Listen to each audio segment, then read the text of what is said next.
Donc Iskia est avant tout une SS2I, c'est-à-dire une société de services et d'ingénierie en informatique, composée de 5 ingénieurs, donc 4 ingénieurs développeurs et un ingénieur commercial. Le métier principal d'Iskia, c'est le développement de logiciels spécifiques. Nous intervenons par exemple pour faire des logiciels de gestion dans le périmètre local.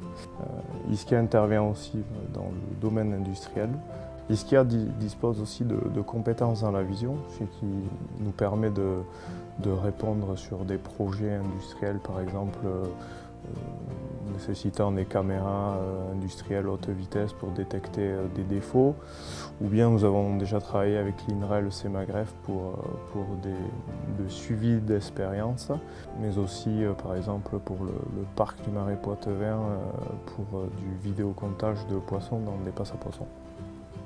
Donc, suite à toutes ces années d'expérience, nous avons constaté qu'il y avait des enjeux juridiques et économiques du fait que la loi oblige les exploitants de centrales hydroélectriques à faire passer le poisson par leur barrage, c'est-à-dire par la construction de ce qu'on appelle des passes à poissons.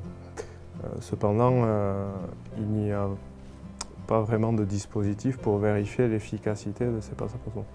C'est pour cela que nous avons eu l'idée de développer un système de vidéocomptage qui permet donc de vérifier si effectivement une passe à poisson fonctionne correctement ou non, et aussi de vérifier si après construction la passe est conforme aux attentes. Il y a aussi un enjeu écologique du fait qu'il y a certaines espèces qui sont menacées en Europe, comme l'anguille, la lamproie marine et la lauze.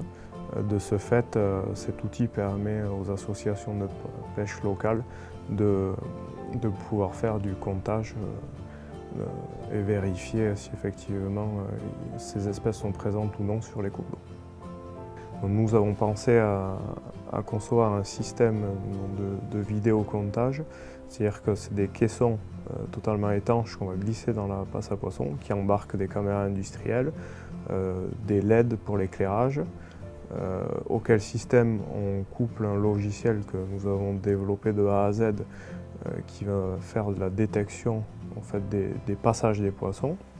Et ensuite nous avons développé un autre logiciel qui va permettre l'exploitation des données, c'est-à-dire faire le comptage par espèce, par sens de déplacement et ainsi sortir des statistiques. Par contre, nous souhaitons garder notre avance technologique et nous avons des développements supplémentaires à faire, comme par exemple pour automatiser au maximum le comptage, la prise de mesure donc sur notre logiciel de traitement, mais aussi par exemple concevoir un dispositif pour les sites isolés, donc sans alimentation électrique à proximité. Donc nous comptons bien sur la subvention de l'agglomération pour travailler sur ces points importants.